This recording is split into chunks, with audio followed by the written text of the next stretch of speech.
everybody! Welcome back to the Tech Unlocked podcast, the podcast where we unlock the latest news, leaks, rumors in the world of tech so that you don't have to go and hunt on the internet and try to find stuff. I'm one of your hosts, Benji from BenObi Tech, and I'm joined by my wonderful co-host, Taylor. How's it going today? Taylor, how are you? I'm great, man. Great to be back from vacation. Still seems unreal that I'm actually back. It actually seems unreal that my vacation went so fast. But it's great to be back and doing the podcast with you, man. Yeah, it's awesome. It's kind of weird for me as well because the past week I've been ill the whole week, and so the week just went by like super fast. And then I'm just here, and it's like October, and I'm like, oh, there we Dude, go. It's crazy. Okay, listen. So I was actually having this conversation with somebody last night, and I'm like, August and September went so fast. Like, where did those months go? You know? I'm like, damn. 1 minute we're in the beginning of September, and the next we're already in October. Like, what? It's like opening, shutting your eyes. You're already in October. But, man, you know what? One day closer to the end of the year, and hopefully next year will be better than this year. But anyway, a lot has happened since we've, I guess, taken a little bit of a break in the world of tech. We actually did record an episode of the podcast a couple weeks ago before Taylor went on holiday, but then I found out that I screwed up when I was recording it with my audio, and the microphone was just too loud. It sounded like it was terrible. So I threw it away. So here we go. I think we're on episode 3 now. Supposed to be episode 4, but oh well. But there's been a lot that's happened since we've been away. Like, we've had Apple event. There's been a lot of other news on the Pixel. We've had problems with iOS and the new iPhones and stuff like that. It's a never-ending cycle. Yeah, it's been crazy. Oh, also, Elon Musk sent some civilians up to space since we've been away. It's been crazy. It's been a crazy few weeks.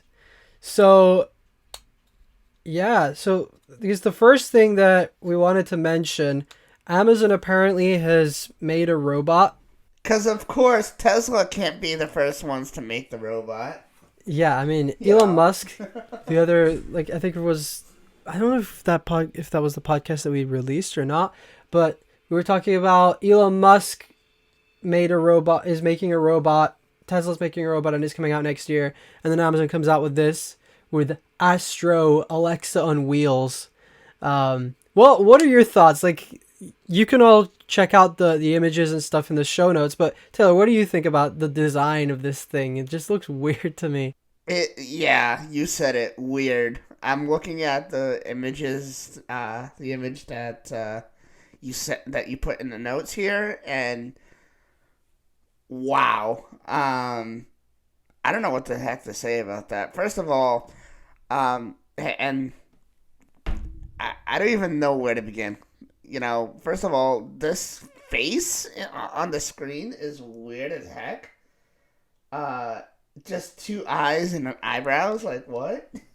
Where's the mouth? Where's, the rest of his face? But, I mean, the overall, yeah, it's just weird. I don't know, man.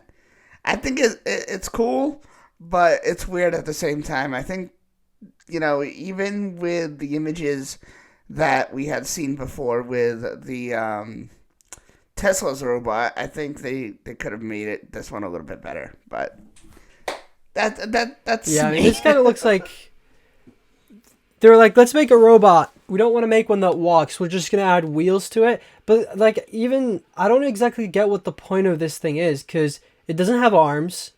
It just has like a compartment that you could put like objects in. I guess if somebody's like, hey, can you bring me a glass of water?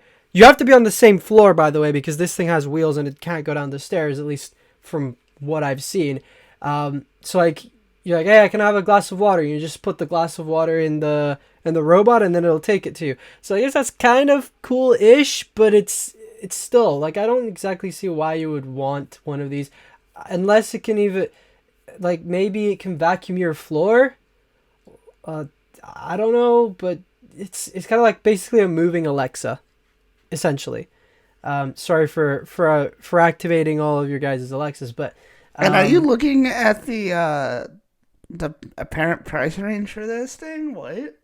Like, if you scroll down a little bit, you see it says that's not great news for 1,000 or $1,499. wait, what? Tell Okay, me this robot. Tell me this is not the price for this robot, because if it is, I will rage. holy cow. Like, what? Yeah, if that's the price, I don't exactly know who would buy $1,000. Wow, or For one a thousand five hundred. for a That's little insane. puny robot like that, like, yeah, no. I wouldn't. I'm sorry. Yeah. Plus, there's this other article from The Verge that's talking about how it's terrible and it will literally throw itself downstairs. Like that's apparently what the developers have been claiming. So it doesn't sound like it's a very smart assistant. Like, and also if you have a 2-floor house, you'll probably have to buy two of these. So there you go. Um, I don't know. It looks.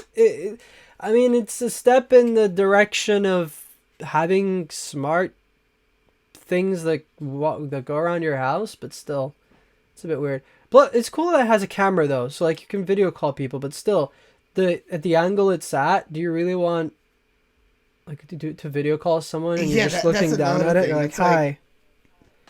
yeah, It's weird. it's so, I don't know, man. Oh man. Um, but that's, let's move on to something better. Yeah. So iPad Mini has come out the other day. iPad Mini 6. It looks sick. I love it. Um, but it's been having a problem called Jellygate. People are calling it Jellygate. It's kind of weird, but basically people are freaking out because like when you scroll on the iPad Mini, it has like this jelly effect when you're scrolling up and down, and everybody's freaking out about it. And it's something that you can't really notice until you like record a slow-mo video and watch it. It's like, what? But also the thing is, this isn't a problem that's just iPad Mini exclusive. This is also on the iPad Air, and it's on older devices. I tried to see if it worked on my iPhone 7 Plus, which is an older phone. It's LCD, one of the last ones Apple ever made, one of the last LCD phones Apple ever made. But like, it's kind of weird, but hey, are you really gonna notice it, and is it really gonna put you off from buying an iPad Mini? I don't think so. I don't care. Well, I don't know what do you think? I mean, for the majority of people, I don't think so. But I really think, and I said this in my video, I think a lot of people are being nitpicky about it. Like, they're just, you know, these things come out, and we talked about like how there's been so much, and I just feel like every single time somebody finds something, they just have to make a big, and it becomes this big deal that is not a big deal. It's crazy, you know. And I said this in my video. I have the iPad 6th generation, and I mean, yeah, I've experienced the same thing. That's what you get with the 60 Like, hertz LCD. What do people expect? exactly, exactly. You just have to go with it. There's nothing we can do. Obviously, you're gonna note, and this is the thing. Like, obviously, people are noticing it because there are kind of better iPads out there. So seeing this, kind of downscaled, is scary. So obviously, people are gonna, but still, again, you got to realize this is a more budget iPad, so it's not gonna have the better specs and better quality screen and all that stuff. So Yeah, I don't know exactly. what It's else to such a say. small issue. And Apple also came out and said it's a typical thing that happens on LCD displays. So like, and also don't blame Apple for this because they're not the ones making the displays. It's like Samsung or LG or something that makes the displays. So go complain to Samsung. Say, hey, you need to fix your stuff because it's terrible. Because it jelly scroll. But honestly, I think only like 1 out of 100 people will probably notice this and be annoyed at it so much that they'll buy something else. Like if you don't like the jelly scrolling and it really annoys you, you could go buy an iPad Pro. Nobody's stopping you from doing that. Just don't buy an iPad Mini. Buy an iPad Pro. It's just being blown out of proportion at this point. Just like anything bad that Apple makes. Just like anything. Just like anything. And you know what I love is the fact that some Android people are like, Android can do it better. Android, no, no. I mean, yeah, Android's advanced in a lot of ways, but Not on tablets. still, I think that we're Android tablets suck. Everybody knows that. Oh man. I guess moving on to something else that's non-Apple related, the Pixel 6, which is probably the most overhyped piece of machinery that I've ever seen.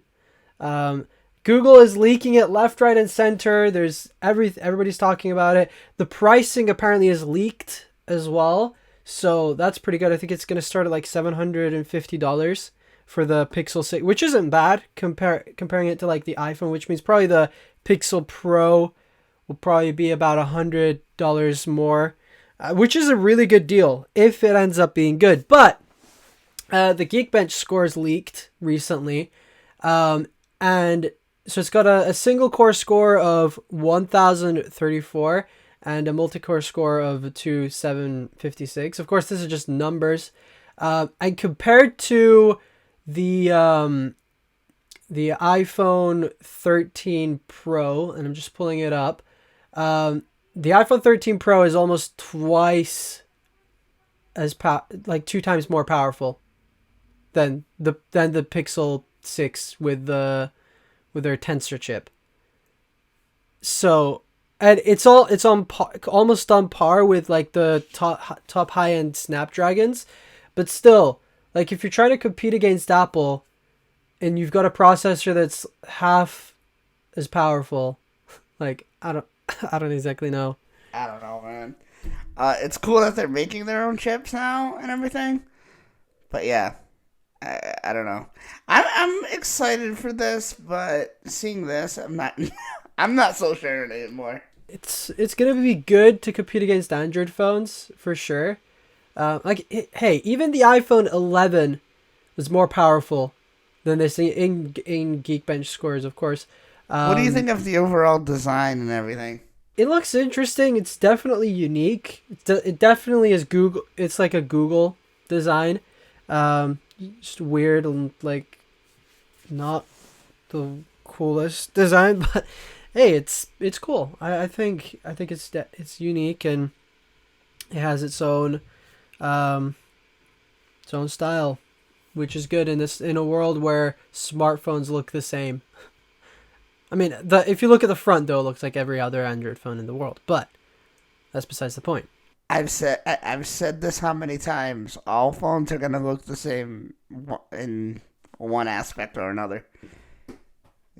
Actually, I've just looked and comparing the Google Tensor to the Qualcomm Snapdragon 888, which is the current processor that a lot of Android phones are using. The multi-core score, the Snapdragon is almost 1,000 points more, so it's like, oh wow, 23% slower. I hope in real world performance it's not going to be as bad. It is what it is. It's Google's first processor. We've got to give them some slack. Yeah, exactly, and you know what? Like everything, it'll get better. So, we're just gonna have to hope that next year it's a little bit better. But I do think, nonetheless, people are going to buy it. People are going to review it. And, hopefully they'll say good things. But we'll have to see. Now, I've been hearing, that the Pixel event is going to be on the 19th, is it? I think I've heard about the same thing. Yeah. So it's a couple weeks away. And I also heard, I don't know if you heard this, but I heard that they want to do an Apple event around the same time, like around the same date. Yes, Apple. Take What? away all the. I mean, I think Apple will do it. I think they're gonna be like, hey, we're having an event at the exact same time as the Pixel, so pick and choose. And if you're anything like me, then you're gonna have a double screen with one event on one screen, another. Yeah. Just watch them both at the same time and stream it at the same time as well. Can you imagine? Like they we're pull it live off at, streaming both the same events. time? If you're a fan, come and watch. Can you imagine them doing it at the same time or roughly around the same time? That'd be so funny. They do it like an hour apart. Oh my. Yeah, exactly. You get the right? Pixel and then Apple event, and they release some random phone that nobody knew about. Yeah, exactly. So here's the iPhone 14. All right, Benji, can we calm down with that, please? Man, dude, I was actually we've already talked about it a little bit, but like, I was actually surprised when I gotta say I was, but I wasn't when I heard the iPhone 14 news from John Prosser. I'm just like, yep, this is typical. One phone is barely out, and now we're hearing about the next. Yeah, and the funny thing is, Mark Gurman the other day kind of confirmed John Prosser's leaks and said that the iPhone 14 is going to be a complete redesign. So I was like, what? It might be. Might be true. Dude, hey, listen. You know what? And honestly, okay, so when I made my 12 Pro video, I was like, I think this is the better phone. You guys shouldn't get the iPhone 13. I kind of take that back. Seeing how they bumped up the cameras on the iPhone 13, I think waiting for the iPhone 14, if you have the iPhone 11 or 12, is a smart idea. Because if they've improved so much on the 13, I wonder what they're going to do for the 14. You know what I mean? So honestly, like, yes, I kind of want the 13, but at the same time, I'm really excited to see what's going to happen for 14. What do you think is going to, is going to come out with the 14? As far as, like, cameras and everything. I mean, if they've given us cinematic mode and stuff like that this year, what else is there that we haven't, really thought about? So I'm hoping that cinematic mode next year you'll be able to record in 4K, because right now you can only do 1080 at 30, which kind of sucks. Which is fine. It's like it's the same as some Android phones that do portrait video, but honestly, some things. I hope that they of course improve the cameras a lot more. Like they can bump up the megapixel count, so then it's nicer when you zoom into pictures. But also it would be cool if they got rid of the notch and they actually did have a hole punch display, all that stuff. But I'm not really sure, like, exactly. Yeah, it'd be cool to have different. I hope they keep the mini, but I know they're not going to. But I hope they made an iPhone 14 mini, because the mini looks really cool. Yeah, and I mean, it does look better than what it did last year, but I don't know.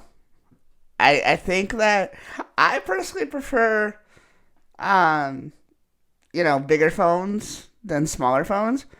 But I mean, yeah, for those who do prefer the mini size, I think that, yeah, that would be a good idea. But at the same time, isn't the regular 12 or 13 a decent size? Like, do you really want smaller? I mean, I think for me anyway, I think it's too small. But that's just me. Yeah, I mean, I haven't tried one yet. I'm seriously considering to get the 13 mini, but we'll see, because the mini is cool. It's like, it's a unique product. No other company out there really makes a phone with flagship specs that's that small. But yeah. So I think something impressive about this year's iPhones though is how yes, the cameras are amazing, but also the battery life. Like everybody's been praising the 13 Pro and 13 Pro Max for their battery, which I think is really good. Like a lot of Android phones don't even last as long. Like the 13 Pro, I think Mr. Who's the Boss did he did a battery test, and it like the phone lasted almost 10 hours screen on almost 10 hours of screen on time, which is just for a smartphone is just insane, because normally I think the average smartphone gets around 6 hours of screen on time, like the other bigger flagships, but like the iPhone 13 line, it's just insane. Like even the 13 mini now gives you enough battery life for the day, because a lot of people were complaining with the 12 mini that it died very early on in the day. But now the battery life is much improved. So for those who were holding out on the mini because it was bad, now is a good time to buy it. And also with the 13 and just like the whole lineup, just battery life is a beast. The cameras are a beast. And it is just because of that processor that they threw in, the A15. I think Apple is really nailing it with their hardware and software optimization. It's just amazing. It's just unreal. Yeah, definitely. Definitely. Um, so what about the unreleased products that we're hearing about? AirPods 3. What do you think of that? I've been hearing so many dates too, and it's like I was hearing that like they were going to do a website refresh a couple of days ago for the AirPods 3, but they didn't. So I don't exactly know what happened to that. I don't think who knows when those will come. Like we've heard that they're in production already, so I don't know why they're delaying it so much. And then even Apple Watch Series 7, I think John Prosser said that it's gonna come like mid-October. That's when pre-orders will start. So that's exciting. Hopefully they give us a date on that soon. And then with the Max as well, I think we mentioned before, Apple's thinking of having an event on like October 19th or around that time. So, yeah, honestly, I'm excited for this stuff. Like, are new iPads coming out too for that, or no, not, right? Because they were supposed to release the iPad Mini and the 8th gen iPad. They were supposed to release 9th gen. Sorry, they were supposed to release those like at this October event, but apparently not. They did it in the September one, which nobody really anticipated. Even though now like the iPad Mini is just all sold out, which sucks. I've said this before, and I think it was a podcast that we didn't release, but I was actually very surprised when the iPads were the first thing that came out at that event. I was like, what? I wasn't expecting that at all. Yeah, I wasn't as well. Like I was just in the car watching it, and then they're like, "Oh, let's talk about iPad." I'm like, "Wait, this isn't what was gonna happen." But I think the most surprising thing about the event was the Apple Watch Series 7. They're like, Apple Watch Series 7, and then they're like, "This is what it looks like." I was like, "What?" Dude, I was like, "Wait." I was so confused. So many people went after John Prosser for that, and I'm just like, you. The thing is, it wasn't just John that predicted it. It was like Mark Gurman, it was Ming-Chi Kuo, and a bunch of other reliable Apple leakers are like, yes, this is the Apple Watch Series 7. But I think what happened there was like they were planning on releasing the redesign, but then because they had production issues, they're like, oh, we can't do this. Let's go with Plan B, which was like basically the Apple Watch Series 6 with like 2 new features or something. And they decided to just put those into production and pushed the release date by a couple of weeks, so then it gave them time to rack up production, because even when it's going to be released, it's going to be like in limited quantities, because they literally had this thing happen last minute where the design didn't work out properly. So hopefully next year we're going to get that really cool redesign, but I think it's still cool that the display's bigger. At least there's that selling factor. There's all of the new like health features that they built in or whatever. I honestly think And I said this before. I honestly think that this design for this year, is really good. I think that the other design, it needs time. It needs time. So I personally didn't think it was gonna be coming out this year anyway. So yeah, Yeah, and I mean the Apple Watch design right now it works. If it's not broken, it's not like people hate it and they want a new Apple Watch design. Like yes, the Apple Watch has looked almost the same since the beginning, but hey, watches have looked almost the same since the beginning. So like, it's not really that big of a deal. Like I hope they'll release a squared Apple Watch someday because that would be really really cool. But as of right now, I think the design is just fine. It doesn't need. I think a lot of people were just disappointed because they were expecting this really huge redesign that everybody was talking about. See, it seemed like it was 100% confirmed, but then it didn't end up happening. Like if we didn't get these leaks, people would probably be like, "Oh yeah, the Apple Watch Series 7 is pretty cool." I think something funny though with the Apple Watch Series 7 is how they're using the same processor as the Series 6, but they've renamed it. yeah, I know. Like that's kind of weird. Yeah, You I use was the surprised same. about You that just too. recycle the old processor and just throw a new name on it, and then it's new processor. Sure, it is. Yeah. But I mean, you're not gonna be gaming or doing hardcore stuff on the Apple Watch anyway, so it's not really that big of a deal. Yeah, exactly. I think we wanted to talk a little bit about iOS 15. Have you installed everything on your devices? So I've installed. Well, I mean, I can't install it on my. I can't install the new software on my Apple Watch, but I can install. I've had iOS 15 beta on my iPhone 7 Plus since I got the phone, and I mean it's not been great, honestly. Like there's a lot of bugs, a lot of problems with it. It really feels like iOS 11, but I don't think it's as bad as iOS 11. It's still like it works sometimes. There are a couple bugs here and there.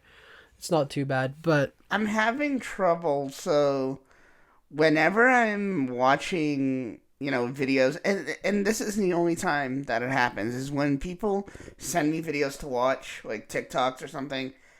It it kind of like stutters a little bit, um, and it's just weird. It's weird. Um, but other than that, like watching, uh, Netflix or YouTube or something like that, it's fine. Other than that, I really don't have too much to complain about. Um, I mean, there has been a couple times where FaceTime is a little bit weird. I do love the new portrait mode and the audio modes on FaceTime now. I think it's really clutch. I don't know if you have been using the voice isolation, but I love the new voice isolation. Like, honestly, like my friend, when we used to FaceTime, like I always would FaceTime him when he was like cooking dinner, and you would hear the fans in the background running on his stove, and I'm just like, dude, I can hear the fans more than I can hear you. This is annoying. And now that we have the voice isolation, I can hear him perfectly and nothing, and I mean nothing in the background. It's so amazing. But and it's a hit or miss. But sometimes I'll hear stuff, sometimes I won't. So I think that it's pretty decent, but I do think that there's a lot they have to fix on that as well. yeah. I mean, I haven't really tried FaceTime and sound isolation that much because normally, like, the only people when I call someone, I call them through my Mac. But yeah, I think it's really cool that now you can do that. Um, a couple of other things, I guess. Another problem I have with iOS 15 is for some reason when I go into like websites and stuff and I play videos through the website, it doesn't work. I don't exactly know why, but it's weird. Um, and also I've got like random app crashes. Hey, I even have random app crashes on Android, by the way. And I literally got the first update the other day since July. So that's funny. Android, Samsung is not good at updating. See, and me and my friends talk about it all the time, and I'm like, I prefer, and especially when it comes to security updates, I prefer the updates like every, few weeks than every few months like Samsung, And my friends are like, oh, I prefer the exact opposite. I think updates, and it's like, that's because you don't understand the importance of it, especially the security updates. I mean, when your phone gets hacked and you can't do anything on your phone anymore, then you're gonna complain about it. I mean, if you've got like a very annoying bug on your phone, you have to wait months for Samsung to be like, oh, okay, we know what the problem is, we're gonna fix it, and then like a couple months later you get a fix and you're like, cheers, I've already switched back to iPhone now. But like with Apple, I like how whenever there's like a bug or something and it's reported, they're pretty quick at fixing it, and they fix it for years. Like even the other day, Apple released a new version of iOS 12 for the devices that had iOS 12, and when I saw that, I was like, props to Apple for supporting these phones for like, I can't remember when. I think it was for the iPhone 5S, which is almost like 10 years old.